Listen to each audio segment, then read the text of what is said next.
I am the spectre of the late Sir Ruthven Murgatroyd, who comes to warn thee that thy fate thou canst not now avoid. Alas, poor ghost! The pity you express for nothing goes. We spectres are jollier than you perhaps suppose. We spectres are jollier than you perhaps suppose.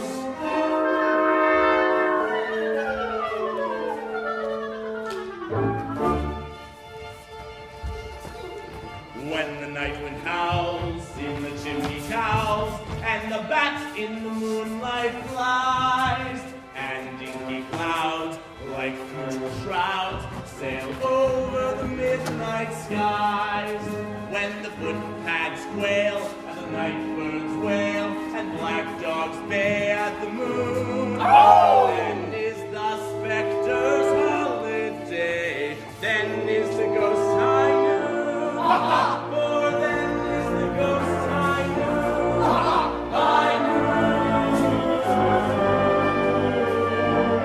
Then is the ghost high noon. As the southward breeze sweeps over the trees and the mists lie low on the fen,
ushered in our next high holiday. The dead of the night's high noon. The dead of the night's high noon. High noon.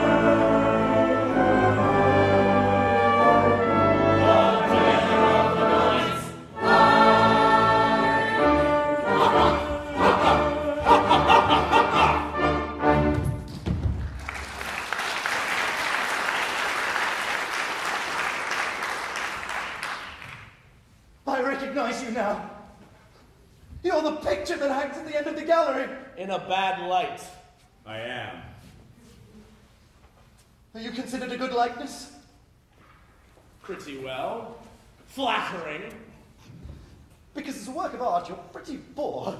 I may be crude in color, but I have only been painted 10 years. In a couple of centuries, I shall be an old master, and you will be sorry you spoke lightly of me. And may I ask why you have left your frames? It is our duty to ensure that our successors commit their daily crimes in a conscientious and workmanlike fashion. It is our duty to remind you that you are evading the conditions under which you are permitted to exist. Really, I don't know what you'd have. I've only been a bad baronet a week, and I've committed a crime punctually every day. Let us inquire into this. Monday. Monday was a bank holiday. True. Tuesday. On Tuesday, I made a false income tax return. That's nothing. Nothing at all. Everybody does that. It's expected of you. Wednesday. On Wednesday, I forged a will. Whose will? My own. My good sir, you can't forge your own will. Can't I now? I like that. I did. Besides, if a man can't forge his own will, whose will can he forge?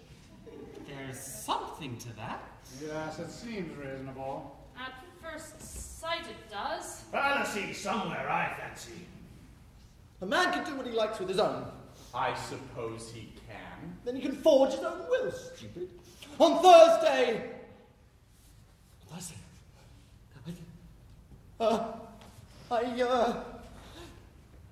shot a fox. Here! Much better. Pass the fox, I think?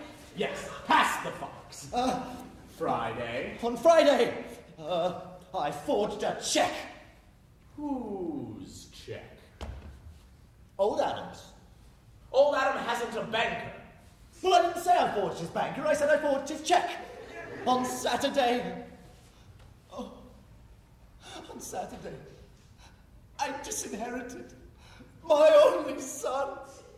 But you haven't got a son. No, not yet. I disinherited him in advance. To save time. You see, this way, he'll be born, ready disinherited. But I still don't think you can do that. Well, if a man can't disinherit his own unborn son, whose unborn son can he disinherit? Oh! These arguments sound very well, but I can't help thinking that if they were reduced to syllogistic form, they would not hold water. Now, quite understand us. We are foggy, but we do not permit our fogginess to be presumed upon. If you do not undertake to, shall we say, carry off a lady, those in favor of carrying off a lady. Those of a contrary opinion, oh, you're never satisfied. If you do not undertake to carry off a lady at once, I don't care what lady, you perish in inconceivable agonies. Carry off a lady? Certainly not. I have the greatest respect for ladies, and I wouldn't do anything of the sort for worlds. No, I'm not that kind of baronet, I assure you. If that's all you have to say, then you'd better go back to your frames. Very well. Let the agonies commence.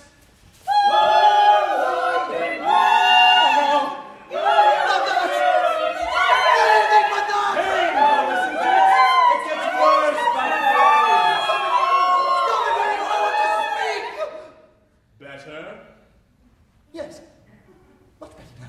Then do you consent? But it's such an ungentlemanly thing to do. As you wish, carry on. No! I promise it shall be done. Today? Today. At once? At once. I retract apologize. I had no